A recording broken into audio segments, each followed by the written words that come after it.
and gentlemen, we have to talk about Nepal. And it's been a minute, okay? There's been so much chaos and war and destruction in the world. I wanted to give a semi-good news story. This is actually surprising me.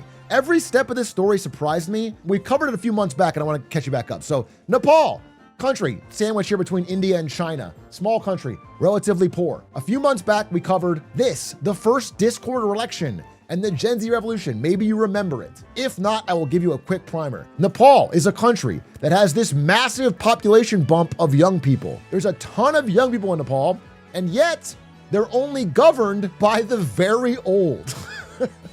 40% of Nepal's 30 million people are under 35, yet the leadership has remained in its 70s. Couldn't be us though, right? Does not sound familiar. Can't relate. They have, again, all the political parties have very, very old leadership. And not only old, but corrupt and entrenched.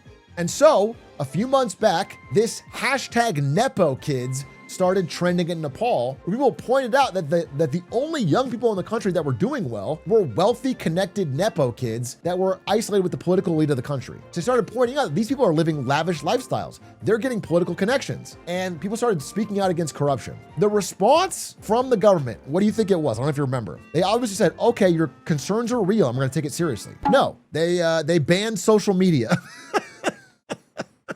Their response was to ban social media and try to prevent anyone from talking about the Nepo kids. Obviously, that made everybody fucking angry. So in Nepal, they organized primarily through Discord and using VPNs to use social media, and they took to the streets. And then they joined this global movement of Gen Z that have been causing revolutions all over the globe, and they started waving the one piece flag. They marched up to parliament and they burned it down. They were sick and tired. They were fed up. They've had 14 different governments in 17 years. And so finally they just burned the building down and said, hey, we need something different. By the way, I think 17 people were shot. 17 protesters were shot by the administration. So, and then they took a selfie. And then they took a selfie. They stood in front of the burning building, took a selfie, and that was step one. Now that step one has happened in a lot of countries. But what was interesting about Nepal is all the steps that happened afterwards. Those are what kind of shocked me, because they're anomalous in human history to have gone as well as they've done. After step one, we covered a little bit of step two. Step two was, hey, what do we do now? The leader has fled, parliament is burning. What is our goal? And so they all got on Discord. They all got on Discord. I'm in this Discord group, by the way. And they got into these calls and they had speakers and they talked. And then eventually they voted. They had a Discord poll. And that is how they picked who would be the interim leader of the country. Not the permanent new leader, just an interim leader to help calm things down and run real elections. So they voted, again, a crazy thing again. They didn't pick like, I don't know, a random meme. They didn't pick somebody who's just Gen Z for the meme of it. They picked an elderly grandma, Shushila Karki, who is known for being deeply against corruption and gave her one goal. They said, don't run the country, don't do anything else. Here's your mandate. Give us free and fair elections in 6 months. And then she did it. That is crazy. So that's the step two. That's sort of what we covered last time, but the elections hadn't happened yet.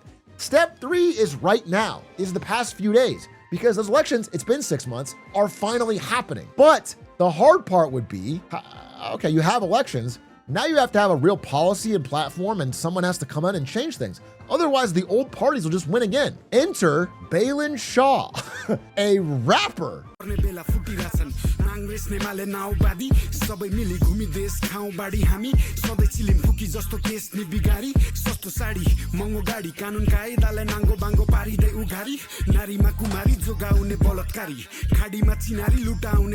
just remember, he's a conscious rapper who raps about corruption in his country. The corruption in the problems of his country.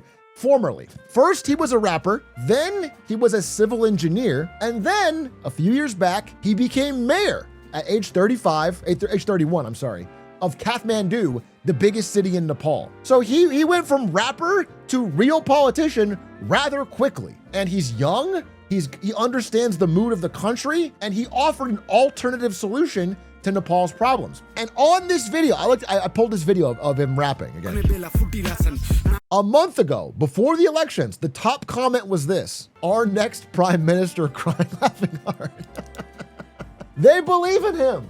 They think this guy could be the next prime minister. But, I mean, to win an election is not easy. You have no established political party or clout compared to the entrenched parties. And Gen Z notoriously does not vote at the rates that elder populations do. That's why they often get screwed in votes. And so there was this big, in the past few months, this massive coordinated movement to get Gen Z youth and millennials, but younger people in Nepal to register to vote. And they had this coordinated social media campaign. Last chance. If you care, register. If you're frustrated, register. If you want change, register. Register to vote. 40 hours left. This, by the way, applies to fucking the country I live in. A reminder, register to vote. It is important. It does matter. Voter turnout does make a difference. Anyway, they run this campaign. It's a huge social media campaign. And this is another thing that's different about Nepal, because this has not happened in other Gen Z movements. This is a big coordinated push. And they got 800,000 new young people to sign up to vote.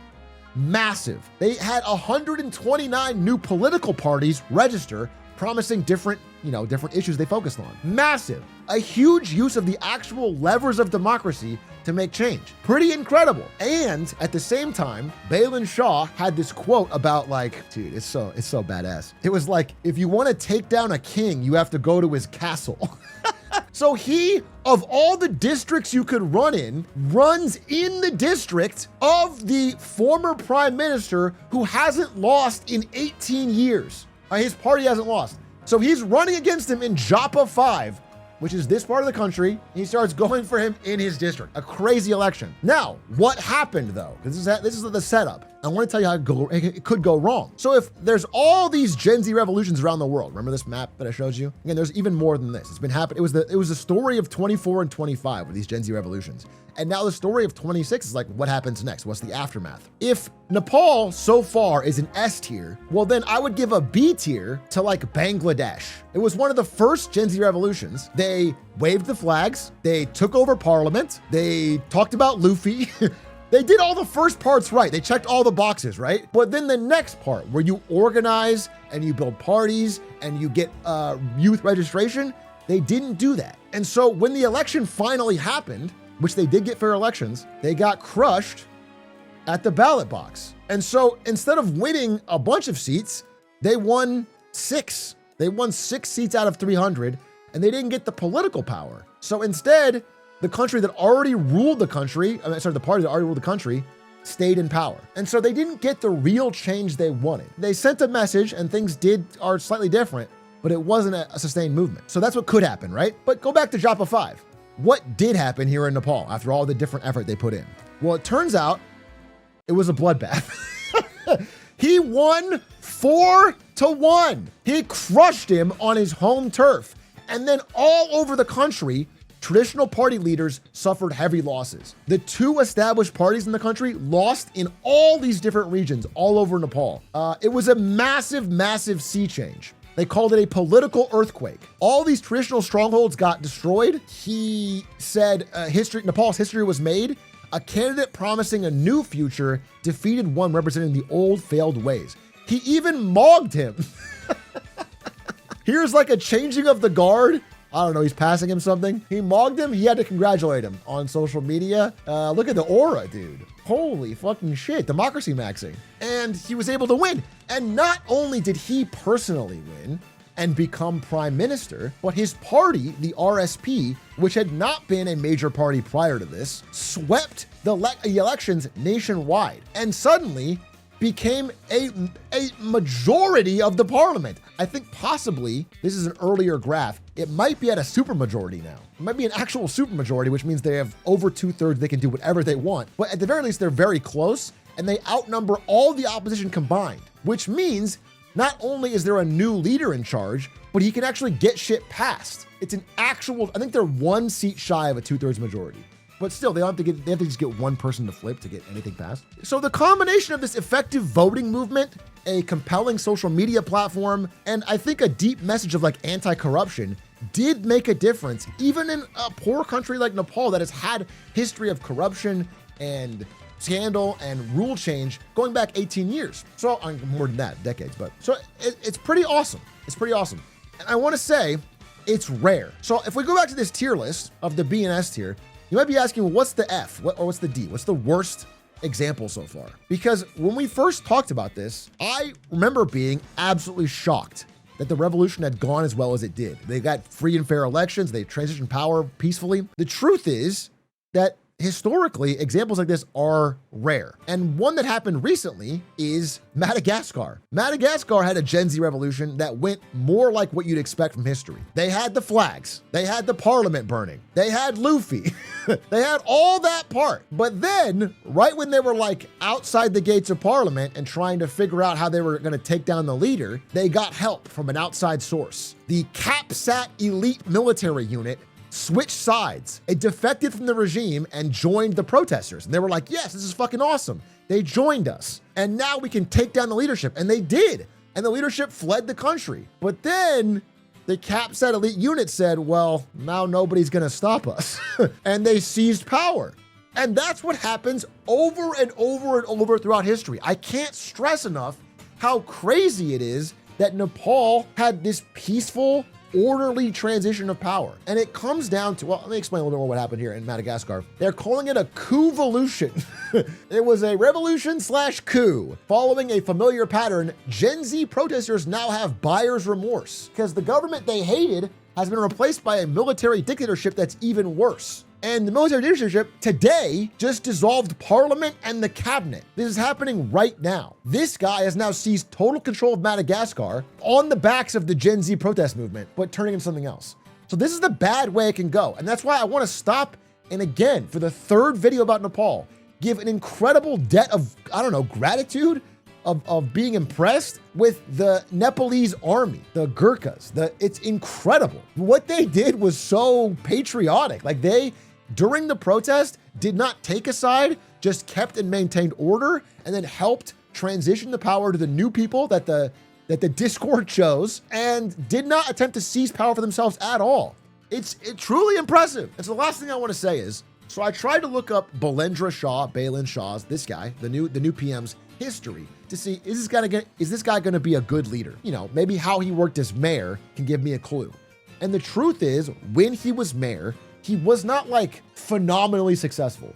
It's a difficult challenge. Kathmandu is a tough city. He was a young guy, first job. But here's one thing that even his critics agreed upon, was that he is not corrupt. He is completely corruption-free. And I think what this election is proving to me and what people want more than anything, I think it's like, if you're tier listing what you want in a candidate, it's almost number one nowadays, is corruption-free. Because then you at least know that they're not serving someone else's ulterior interests. They're trying.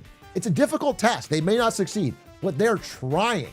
So again, I'm not going to tell you. I've looked at enough human history to know things can go bad. But so far, Nepal has surprised me again and again and again, and it's worth celebrating how impressive it is what they've done so far. This is really cool. And so that's my update on Nepal. That election's just happened. People are ringing bells in the streets. That's their RSP's like symbol or whatever. So everybody's ringing bells. It's a very euphoric moment right now, but we'll see where it goes from here. Anyway, hope you enjoyed that update. I'll obviously follow us up again in a few months and see how it's going. I'm sure there'll be challenges, but this is cool so far.